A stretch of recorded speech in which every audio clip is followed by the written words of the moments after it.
Jenny, and I'm a clinical social worker. So around about October 2016, my job, I was picked to be one of the people to walk in the Go Red for Women's Heart Health luncheon. Prior to this, I didn't have any specific meaning to heart health. I didn't know anyone that had had a heart attack or whatever. Well, my dad called me and told me that my 20-year-old brother had a heart attack. And that news was just, I didn't know what to do with that information. He's 20 years old, he's not overweight, he didn't have any prior health issues. He's full of life and very vibrant person. He had a heart attack. I didn't know what that meant, but I think my own personal belief and just faith was like, oh, he'll be fine, he'll be okay. About a month later, I got a different phone call from my dad, and he's like, Jenny, and just the way he said my name, I knew something was wrong. That wasn't my daddy. He usually calls me baby, or he's silly, or he's making a joke or something. And he said, Ropey needs a heart transplant. And I just also remember thinking, this wasn't something like sharing an organ that, people have, I don't know, I'm not that proficient, I guess kidney or whatever, and another person can still live. I knew that in order for my brother to have a heart transplant, someone else would have to have died. And just all of that information was just too much to process. And I'm also, ironically, preparing to be in the Go Red for Women's Heart Health luncheon. So now it has infinitely more meaning to me.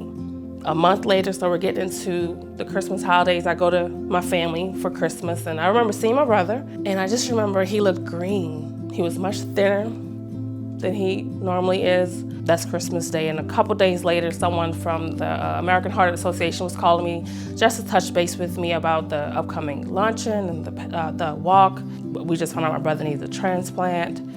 And she's like, oh wow, do you think he wants to walk with you? I'm like, oh, he would love to. And I walk away from my desk to make a call to my daddy to see if Ropey wants to walk with me. And daddy's like, baby, Ropey's in the hospital. We're all at the hospital. And I'm like, what?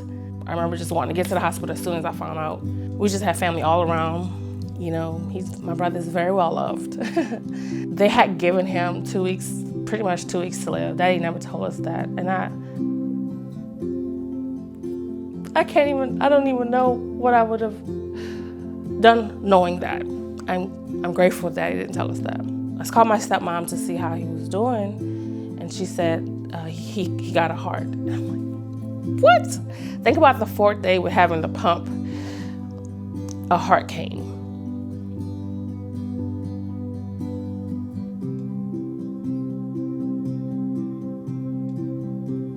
And my brother,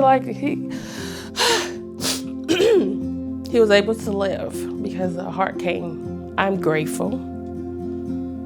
That's an understatement, and that seems not nearly good enough words to say. But, I'm grateful that my brother is still here, that I can do this video. Hello, how you doing? My name is Lumont Jack. I also go by Ropey, Lou, and Abby Jack. Everybody calls me something different, right? But I had a heart transplant. It was definitely life-changing. I got to meet Mr. Bill Connor, which is my donor's father. I'm pretty sure you saw the video, but yeah, it did go viral. I met him on Father's Day, and it was a mutual thing. I did want to meet him, and he did want to meet me, and I was just so thankful, and I still am thankful for Abigail and Mr. Bill Connor. All the positive things that came out of it, like meeting Chelsea, getting more familiar with the American Heart Association, donor life, things that come positive out a situation that can be bad and good for someone. And the feelings, it all summed up to me growing as a person. Every day I wake up, what's new? Because every day is gonna be different. I got picked to do this luncheon with the American Heart Association just because I was caring about my own health. And my brother, he needs a heart, so it had a different meaning for me. And then he was offered to do it the second time around when he was healed and new heart. It was amazing because I was able to do it 2017 with this overwhelming gratitude that my brother was alive And then 2018, I was able to do it with him. I know everybody's story doesn't always end like that. And we're able to live life with him because of that, because of all the advances in technology and what the American Heart Association has done.